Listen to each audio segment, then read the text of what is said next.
Dan kita perlu tahu, manusia-manusia terbaik pun di muka bumi ini, itu diuji oleh Allah Subhanahu Wa Taala. Tidak ada yang tidak diuji. Tidak ada yang tidak diuji.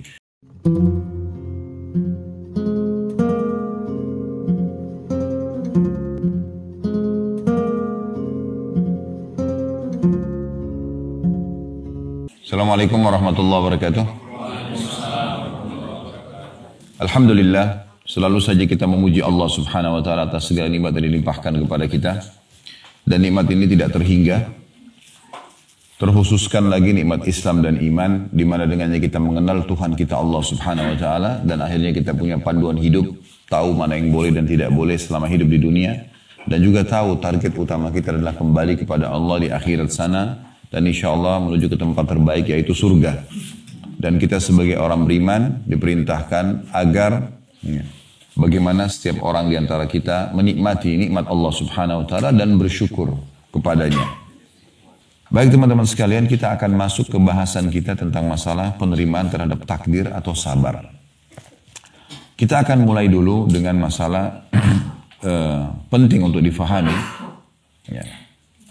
Sabar itu teman-teman sekalian bukan pada saat terjadi sesuatu yang kita tidak sukai, kemudian kita elus dada dan duduk manis.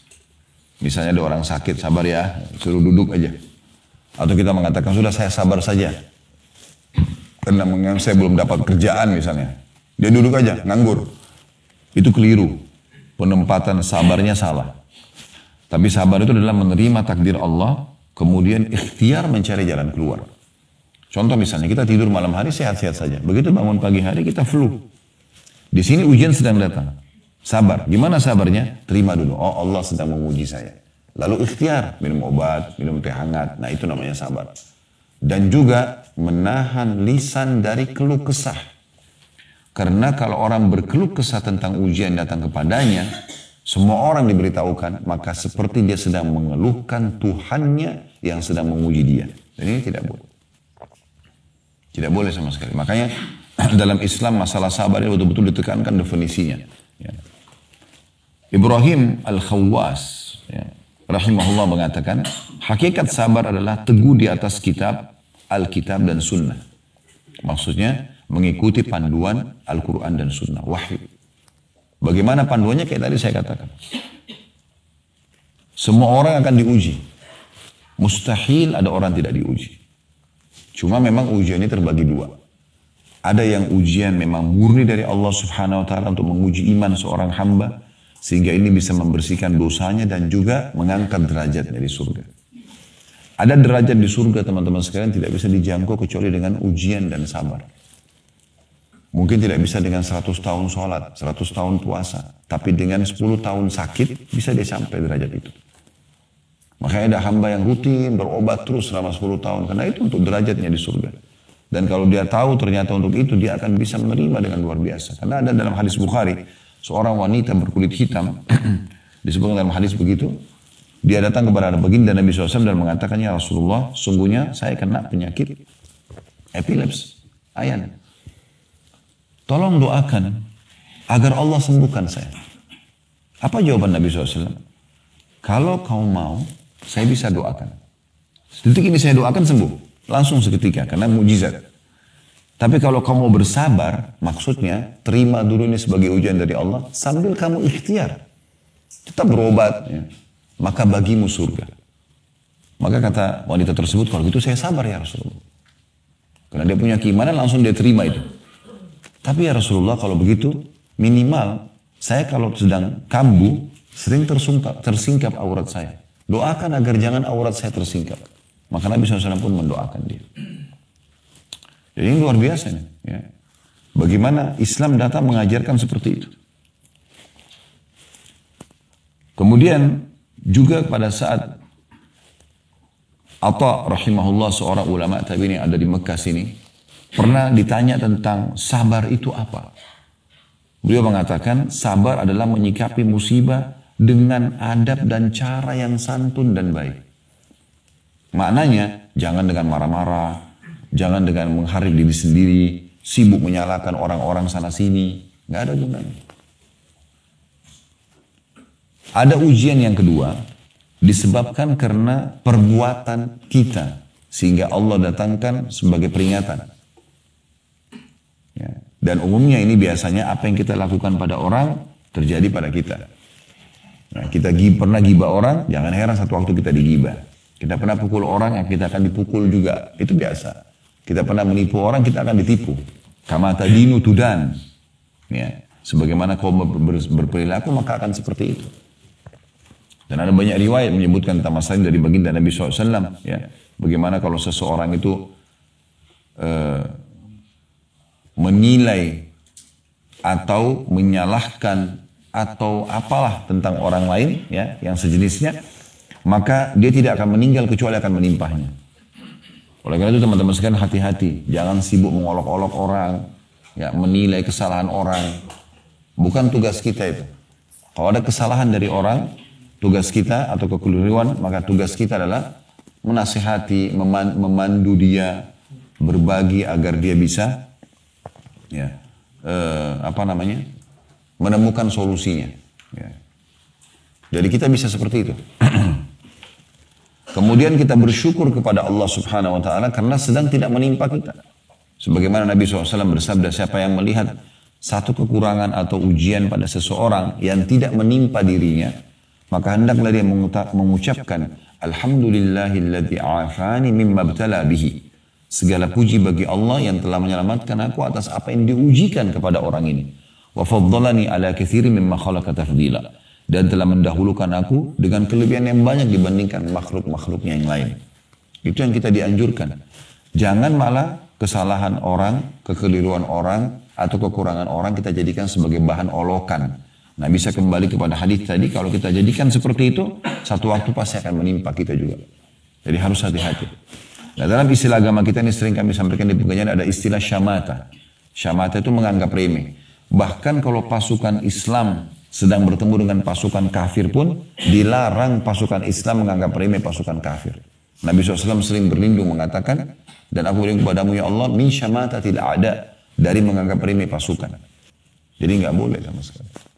Kalau ada kekurangan pada diri orang, kita alhamdulillah, engkau tidak ujikan padaku ya Allah. Gitu. Ya. Dia butuh masukan, dia butuh nasihat, dia butuh saran, berikan. Tapi kita bersyukur karena kita tidak diuji. Jangan malah temannya cadel, dicontoh-contohin, gitu kan, diolok-olok. Ya, ada banyak orang begitu ya, sehingga ini akhirnya akan menimpa dirinya sendiri. Jadi ini harus hati-hati. Oleh karena itu kita harus betul-betul menanggapi semua ujian datang dengan melihat nih. Kalau kita merasa kita nggak melakukan kesalahan kepada Allah, berarti dia murni ujian yang Allah datangkan untuk pengampunan dosa kita yang lalu-lalu atau peninggian derajat kita. Kalau ada sesuatu yang pernah kita lakukan, berarti itu sebabnya. Ini hukumannya. Ya, ini hukumannya. Makanya ada banyak ikhwah dan akhwat kita yang sudah hijrah. Kemudian mereka mengatakan, kenapa Ustaz ya setelah hijrah saya ternyata masih ada ini dan itu. Ya. Pikirannya itu orang kalau sudah hijrah, sudah dekat dengan Allah berarti tidak ada ujiannya. Keliru ini. Justru ujian akan datang. Ya, ujian akan datang. Datang kalau dia memang tidak melakukan dosa, berarti Allah ingin segera melipat gandakan banyak pahala dia, pembersihan dosa dia, peninggian derajat yang dia tidak bisa jangkau memang. Karena terlalu banyak waktu yang dia buang-buang dan lalaikan sebelum dia berhijrah. Atau kalau memang sebelum dia hijrah pernah dia sakitin orang lain, nah saat ini datang pembersihannya. Bahkan termasuk rahmat Allah Subhanahu Wa Taala kalau Allah datangkan hukuman di dunia sebelum akhirat. Itu termasuk rahmat Allah Subhanahu Wa Taala. Kalau Allah sayang dengan seorang hamba, Allah akan bersihkan hukuman dia, hukuman dia di dunia sebelum di akhirat. Dan kita perlu tahu, manusia-manusia terbaik pun di muka bumi ini, itu diuji oleh Allah Subhanahu Wa Taala. Tidak ada yang tidak diuji. Tidak ada yang tidak diuji. Para nabi-nabi pun diuji. Jadi bukan mereka karena nabi, orang terdekat dengan Allah lalu tidak diuji. Oh, diuji semuanya. Tapi ujian-ujian ini, ya, ada yang karena memang Allah murni menguji mereka. Ada yang memang ada yang melakukan kesalahan lalu Allah SWT berikan peringatan supaya berhenti dari kesalahan tersebut.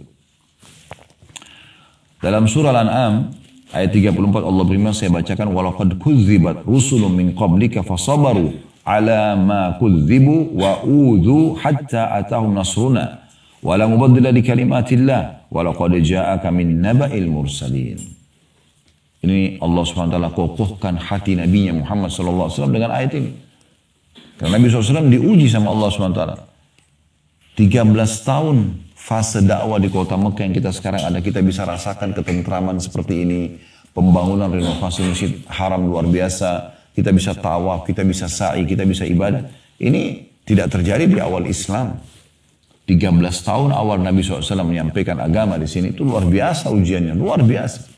Nah, untuk menguatkan hati Nabi SAW, Allah menurunkan firman-Nya dalam surah Al-An'am surah 34 tadi.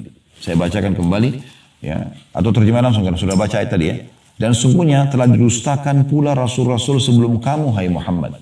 Akan tetapi mereka sabar terhadap pendustaan dan penganiayaan yang dilakukan terhadap mereka. Disuruh sabar, ya.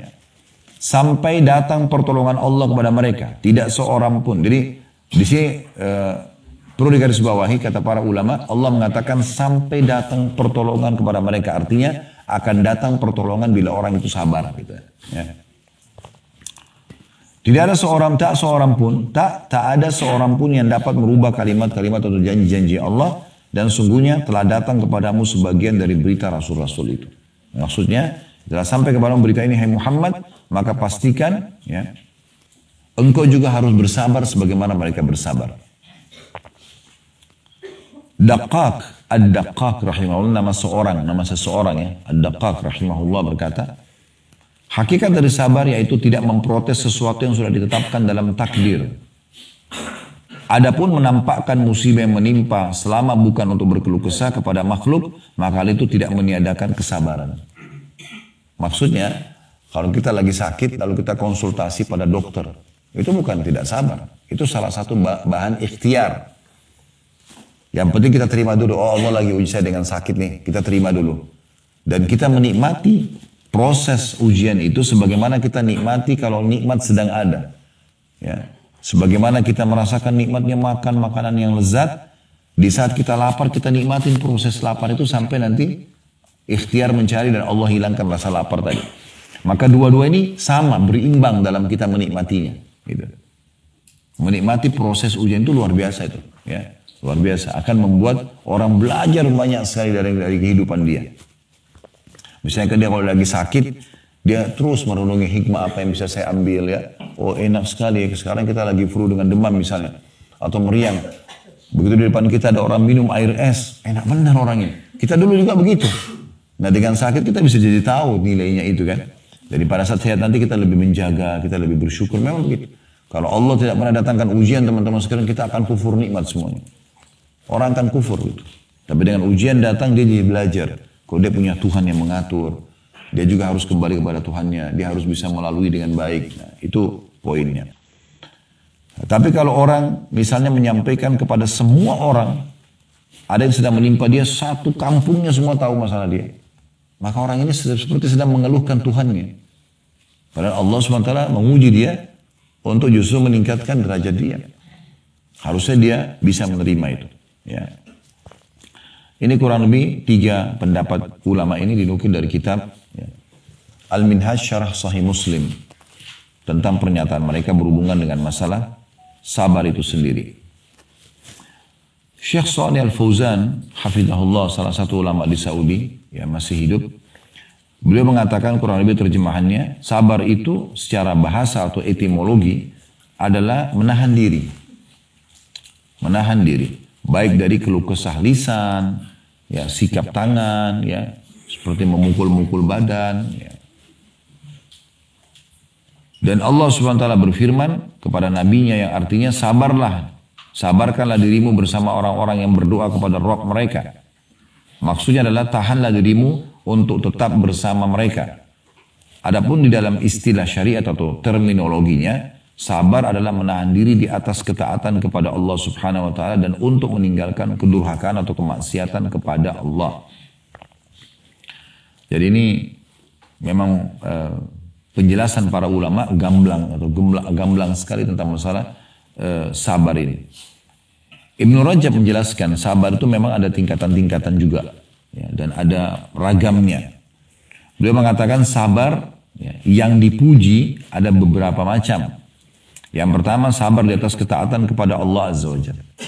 Jadi untuk azan, sholat, gitu kan. Duduk di majelis ilmu seperti ini, luangin waktu pergi haji dan umroh misalnya.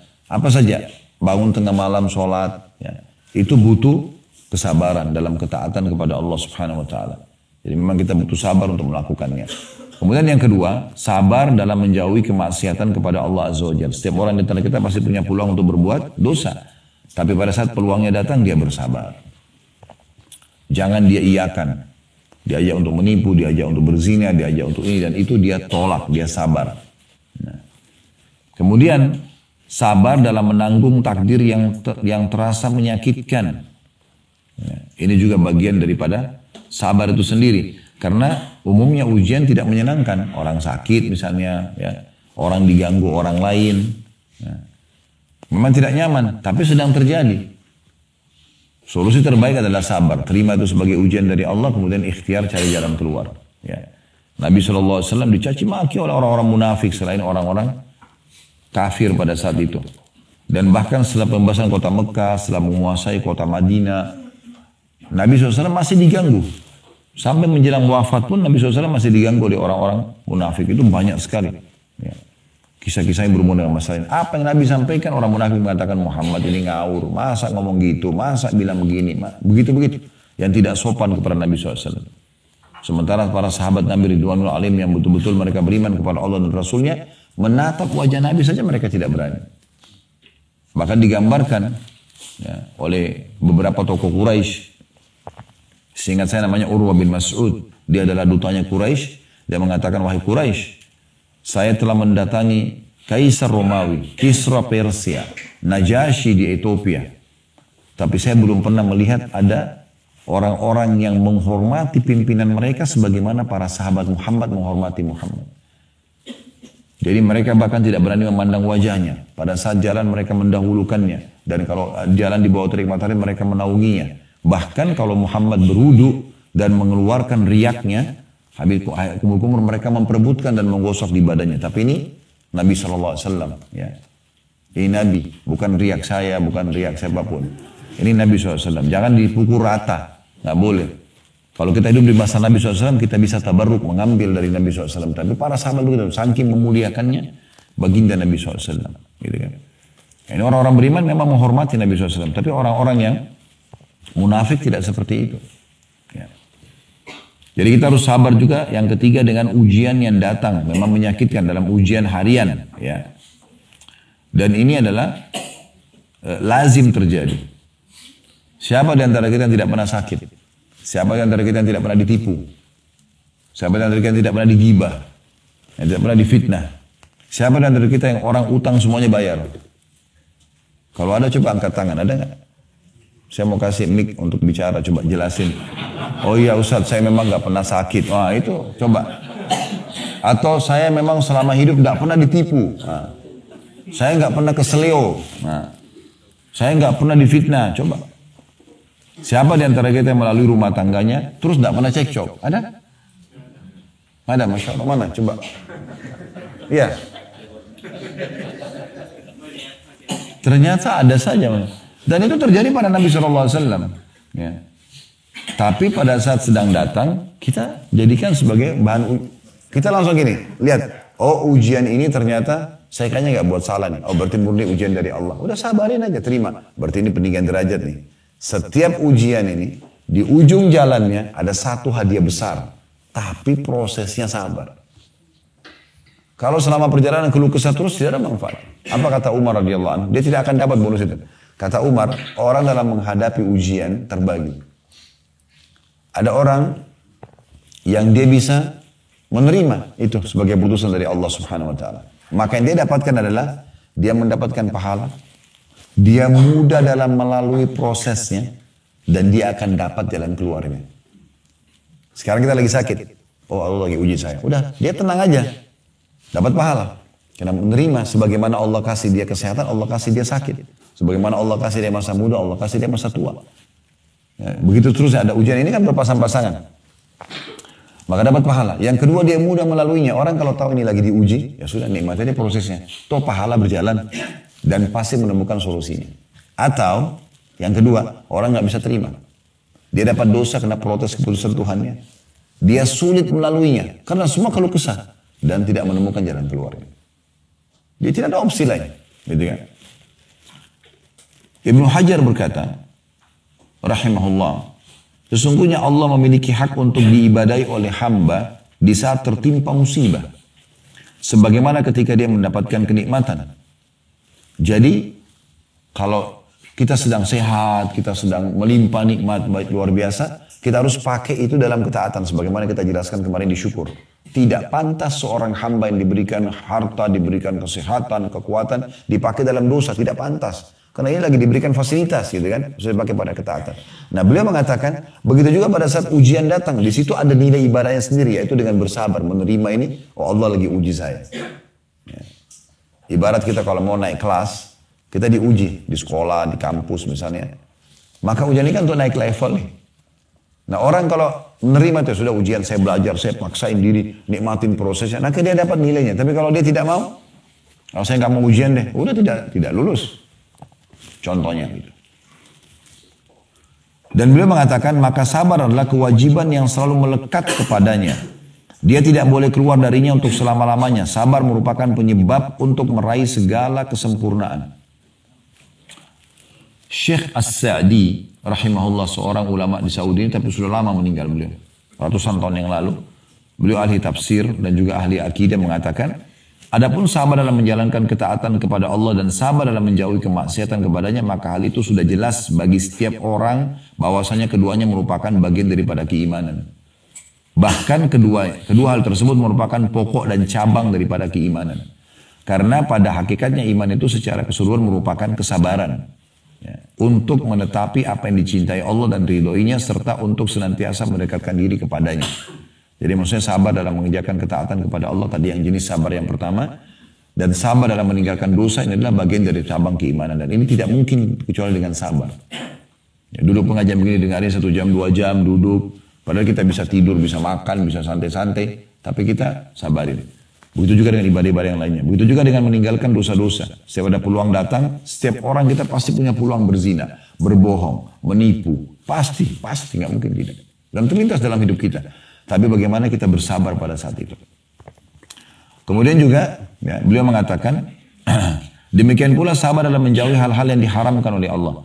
Dan juga karena sungguhnya agama ini berporos pada 3 pokok utama, membenarkan berita dari Allah dan Rasulnya, menjalankan perintah Allah dan Rasulnya, dan juga menjauhi larangan-larangan keduanya. Ini penyampaian ulama tentang masalah sabar itu sendiri. Ya. Sabar juga ini, teman-teman sekalian, akan mendatangkan kebahagiaan dalam jiwa. Sadar atau tidak disadari. Karena kalau lagi ada ujian, ada kan mungkin Bapak Ibu pernah alami keadaan di mana kita nggak tahu harus buat apa lagi. Untuk di satu titik kita tidak harus buat apa lagi. Solusinya nggak ketemu, kita sudah konsentrasi ini tidak bisa ketemu, ya. Maka di saat itu tidak ada solusi kecuali sabar. Tetap berkeluh kesah, dia gelisah. Tapi kalau dia bersabar, oh ini Allah lagi uji saya, sudah dia kembalikan kepada Allah, dia wudu, dia sholat, maka pada saat itu dia akan mendapatkan ketenangan. Itu solusi yang terbaik. Ya. Dan Umar bin Khattab mengatakan, kami berhasil, ya, memperoleh penghidupan terbaik kami dan melalui sabar. Ini diriwayatkan oleh Imam Bukhari, riwayat ini. Nabi SAW juga mengingatkan kepada kita tentang 2 hal ini. Sayap kehidupan antara syukur kalau ada nikmat dan sabar kalau ada ujian itu disatukan dalam satu hadis. Yang masyhur kata Nabi SAW, ajaban di amri mu'min, sungguh mengagumkan perkaranya orang-orang beriman. Ya. Inna kulla amrahu khair, karena semua perkara hidupnya baik. Ya. Wala yakunu dzalika illa lil mu'min. Itu tidak dimiliki kecuali orang-orang beriman saja. In asabahu sarra syakar. Kalau diberikan nikmat, dia bersyukur. Wa in asabahu dharra fa kana khairan lahu. Itu baik bagi dia. Kalau diberikan nikmat, dia bersyukur. Dia nikmati dan dia bersyukur. Alhamdulillah, dia nikmati makanan, minuman, pakaian, biologis halal dan segala macam. Lalu dia bersyukur. Ya. Itu baik buat dia. Wa in asabahu dharra sabar fa kana khairan lahu. Dan kalau dia diberikan ujian, maka dia bersabar. Dan itu lebih baik buat dia. Hadis riwayat Imam Muslim. Abdullah bin Mas'ud mengatakan, sabar adalah separuh keimanan. Sabar adalah separuh dari keimanan. Dinukil oleh Abu Nuaim dalam kitab Al-Hilya. Dan Al-Bayhaqi dalam kitab Az-Zuhud. Ali bin Abi Thalib berkata radhiyallahu anhu, sabar bagaikan keimanan. Sabar bagi keimanan bagaikan atau laksana kepala dalam tubuh. Apabila kesabaran telah lenyap, maka lenyap pula lah keimanan. Ini statement Ali radhiyallahu dalam sekali ya. Sabar itu ya, bagi keimanan seseorang laksana kepala dari tubuh. Maka kalau kepala sudah hilang, tidak ada lagi kehidupan. Lenyaplah ya. Apabila kesabaran telah lenyap, maka lenyap pula lah keimanan itu. Disebutkan oleh Ibnu Abi Syaibah dalam kitab Musannaf beliau. Dalam riwayat lain, diriwayatkan oleh Imam Muslim, Rasulullah SAW bersabda dari potongan hadis, dan sabar itu adalah cahaya, namun dia panas. Cahaya yang panas. Maksudnya, memang dia berat, tapi dia adalah cahaya kehidupan. Sabar itu. Dia solusi ya, dari kehidupan itu sendiri. Ibnu Qayyim mengatakan, fitnah syubhat bisa ditepis dengan keyakinan. Tahu syubhatnya? Hal-hal yang samar, nggak jelas dalam agama. Halal nggak ya? Nah, itu bisa dihilangkan dengan keyakinan. Karena Nabi SAW sudah mengatakan halal jelas, haram jelas, diantaranya ada hal yang samar-samar. Siapa yang menyelamatkan dirinya dari hal yang samar-samar, ini nggak jelas hukumnya, udah saya nggak mau kerjain. Maka dia telah menyelamatkan kehormatan diri dan agamanya. Dan sampai menjerumuskan dirinya pada yang samar-samar, dia terrumuskan dirinya pada yang haram. Berarti yang kita cuma ada halal atau haram. Halal jelas, yang haram jelas. Yang ragu-ragu masuk ke dalam yang haram. Maka kata beliau, fitnah syubhat, nggak jelas nih, bisa ditepis dengan keyakinan. Sedangkan fitnah syahwat, ingin selalu berbuat dosa, dapat ditepis dengan bersabar. Oleh karena itulah Allah yang Maha Suci menjadikan kepemimpinan dalam agama tergantung pada kedua perkara ini. Sebagaimana Allah berfirman yang artinya, dan kami menjadikan di antara mereka para pemimpin yang memberikan petunjuk dengan perintah kami, ketika mereka bisa bersabar dan senantiasa meyakini ayat-ayat kami. Ini luar biasa penyampaian-penyampaian para ulama berhubungan dengan masalah ini.